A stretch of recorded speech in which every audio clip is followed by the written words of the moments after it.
Bismillahirrahmanirrahim. Alhamdulillah atas izin Allah Subhanahu wa taala, serta sholawat salam tercurah limpahkan untuk baginda Nabi Muhammad sallallahu alaihi wasallam. Allahumma sholli wa sallim alaihi. Dan terima kasih kepada dosen saya, dosen Kiai Dr. Kiai Haji Ahmad Alim LCMA, di mana telah memberikan kesempatan kepada kami semua untuk melengkapi tugas UTS dengan mempresentasikan mata kuliah ilmu Rasem Usmani yang dipresentasikan oleh saya sendiri, yaitu Ratu Siti Fitria Qotun Nada di Prodi Ilmu Al-Quran dan Tafsir semester 4 Universitas Ibnu Khaldun, Bogor. Pengantar Rasem Usmani. Rasem Usmani adalah acara penulisan Al-Quran yang dibukukan pada masa Khalifah Utsman bin Affan 25 Hijriah atau 646 Masehi. Cara ini dalam beberapa hal berbeda dengan kaidah penulisan Arab konvensional, yaitu dari secara bahasa. Rasem itu artinya ejaan atau tanda atau teknik penulisan. Yang kedua, secara istilah, sebuah ilmu secara khusus menjelaskan tentang tata cara penulisan Al-Quran ketika diturunkan dan berlanjut hingga pembukuannya dengan bantuan tangan para sahabat Nabi Muhammad SAW. Adapun karakteristik Rasem Usmani. Karakteristik Rasem Usmani, terdapat 6 karakteristik Rasem Usmani yang masyhur di kalangan pakar. Yang pertama, menghapus huruf. Yang kedua, menambah huruf. Yang ketiga, penulisan hamzah. Yang keempat, mengganti huruf. Yang kelima, menyambung dan memutuskan kata. Dan yang keenam, menuliskan 2 qiraat dengan bacaan salah satunya. Hukum menulis mushaf dengan Rasem Usmani. Pendapat jumhur berpendapat ini menyatakan bahwa menulis Al-Quran menggunakan Rasem Usmani hukumnya wajib karena dia bersifat tauqifi. Di antara yang menganut pendapat ini adalah Malik bin Anas. Yang kedua, pendapat sebagian ulama, yaitu pendapat ini menyatakan bahwa menulis Al-Quran tidak harus menggunakan Rasem Usmani karena dia tidak bersifat tauqifi, melainkan ijtihadi. Di antara yang menganut pendapat ini adalah Al-Qadi dan Abu Bakar Al-Baqilani, serta Abdurrahman bin Khaldun dan sebagian ulama-ulama kontemporer. Pendapat ketiga menyatakan bahwa Al-Quran tidak harus ditulis menggunakan Rasem Usmani, namun tetap harus mempertahankan keberadaan mushaf Usmani sebagai barang penting yang harus dilestarikan dan diwariskan. Pendapat ini menganggap Rasem Usmani bersifat tauqifi ijtihadi yang dipelopori oleh Syekh Izzuddin bin Abdussalam, kemudian diikuti oleh pengarang kitab Al-Burhan dan Al-Tibyan, kemudian diikuti oleh Ibnu Al-Qayyim Al-Jauziyah dan Al-Zarqani.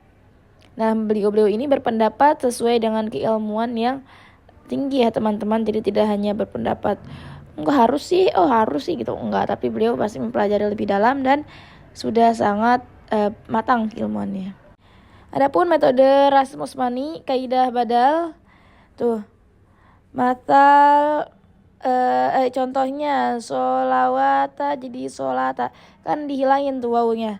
Zakata harusnya tulisan imlanya itu ada wawunya tapi jadi ganti menjadi alif, zakata. Terus mengganti ta marbutoh dengan ta maftuhah. Amrota jadi amrota tuh, jadi berubah ya. Roh matanya pakai ta yang tiduran jadi ta marbutoh. Arti badal adalah mengganti satu huruf dengan huruf yang lainnya.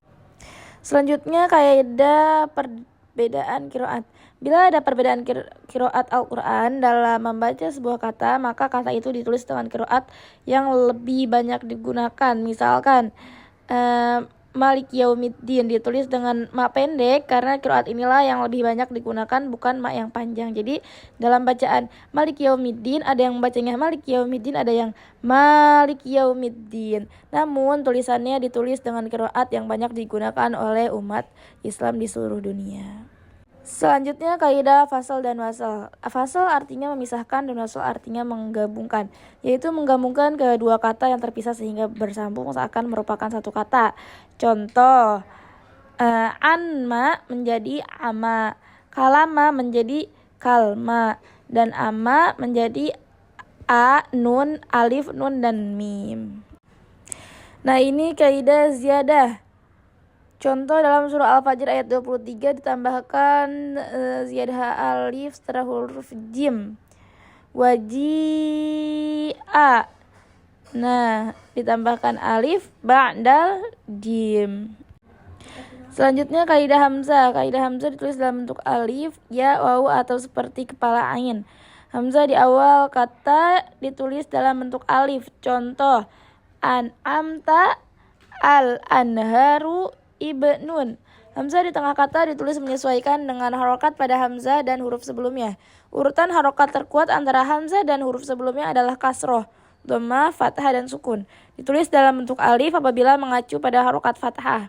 Ditulis dalam bentuk ya apabila mengacu pada harokat kasroh. Ditulis dalam bentuk wawu apabila mengacu pada harokat dhammah. Nah, bisa dilihat ya seperti contoh yang telah diberikan. Diperhatikan sama teman-teman semuanya. Selanjutnya kaidah hadz. Hadz artinya membuang. Nah, dalam penulisan Al-Quran ada beberapa huruf yang dibuang. Huruf yang dibuang diantaranya alif, wawu, ya, lam, dan nun. Contoh huruf wawu yang dibuang, al-ghauna jadi al-ghauna. Nah, itu wawunya kan ada 2 tapi jadi 1 doang. Nah, contoh ya yang dibuang, walia dini jadi dini. Nah, contoh lam yang dibuang, walaili menjadi walaili. Lihat, lamnya jadi berkurang.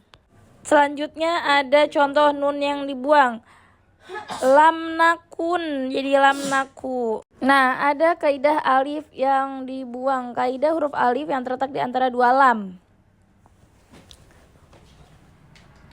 Ketika ada huruf alif yang jatuh di antara 2 huruf lam, jadi kalau ada alif kemudian jatuh di antara 2 lam, itu alifnya dibuang.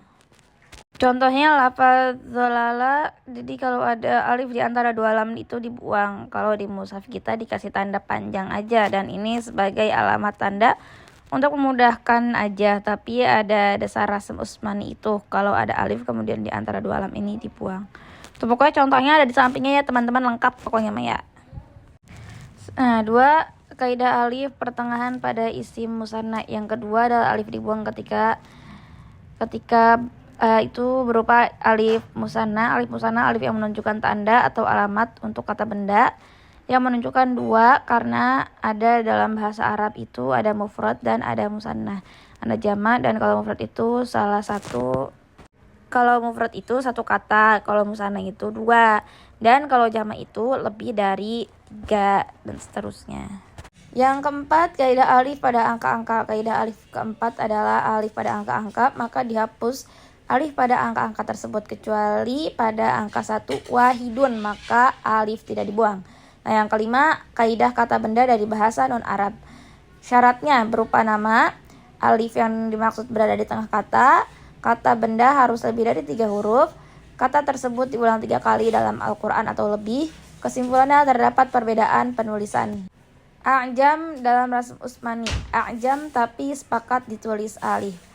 Nah, yang ke-6, kaidah alif pada jamak muzakkar salim atau yang serupa dengannya dan muannas salim. Contoh pada muzakkar salim pada lafaz kalimat as-shadiqina dan penyebutannya lebih dari 2 kali lafaz al-alamina, dan pada muannas salim pada lafaz mu'minina. Syarat yang pertama, tidak ada hamzah atau syiddah langsung setelah alif. Yang kedua, diulang 2 kali dalam Al-Quran. Nah, 7, kaidah bertemunya alif-alif. Berkumpul alif atau beberapa alif maka dibuang dalam penulisannya baik di tengah, awal, ataupun akhir kata. Yang ke-8, kaidah hamzah wasol seharusnya ditulis pada 5 tempat, dibuang. 9, kaidah bertemunya alif-alif. Berkumpul alif atau beberapa alif maka dibuang dalam penulisannya baik di tengah, awal, ataupun akhir kata. Yang ke-10, kaidah hamzah wasol seharusnya ditulis tapi pada 5 tempat ini dibuang. Apabila catatan dari syarat-syarat di atas tidak terpenuhi, maka tidak ada pembuangan atau penghapusan alif. Yang ke-11, kaidah penambahan huruf alif setelah huruf wawu. Penambahan alif di mushaf setelah huruf wawu keseluruhan di isim dan fa'il kecuali pada 6 lafaz yang telah disebutkan di atas. Maqtu dan mausul seharusnya langsung ketika membaca di idgham, tapi di sini an dan la dipisah, jadi harus dipisah di 10 tempat. Yang pertama ada dalam surat Taubah ayat 118, maka dalam penulisannya dipisah an dan la, oleh karena itu disebut dengan maqtu. Kemudian yang dilakukan adalah yang berikutnya adalah pada surah Hud ayat 26, maka dalam ayat tersebut dalam penulisannya dipisah juga, maka itu maqtu kan. Maqtu dipisah maksudnya bukan digandeng, artinya huruf nunnya tetap ada. Qawaid Dobti. Sebenarnya bab tentang penulisan mushaf itu memiliki bab tersendiri atau bahkan ada kitab tersendiri yang ditulis oleh para ulama-ulama kita seperti Imam Abi Amr Ad-Dani rahimahullah tentang masalah penulisan mushaf diberi judul kitab Al-Mughni fi Rasmil Wasakhi fi Ansor. Nah, yang pertama, orientalis menyangka Rasul Utsmani adalah rekayasa. Yang kedua, mushaf pada zaman Utsman dikirim ke Basrah, Kufah, Syam, Hijaz, dan Madinah. Juga ada yang khusus dipegang oleh Utsman dan beliau khatam dalam satu surat dengan mushaf ini. Saat akan dibunuh juga, Utsman membaca Quran dengan mushaf ini dan darah muncrat di posisi Al-Kahfi. Penulisan mushaf dipandu agar sesuai dengan wahyu. Jadi bukan berpendapat dari Sayyidina Utsman sendiri, tapi memang ada perintah wahyu. Berikut ini perbedaan mushaf Indonesia dan di Madinah. Silahkan teman-teman pause dulu videonya untuk melihat lebih detail.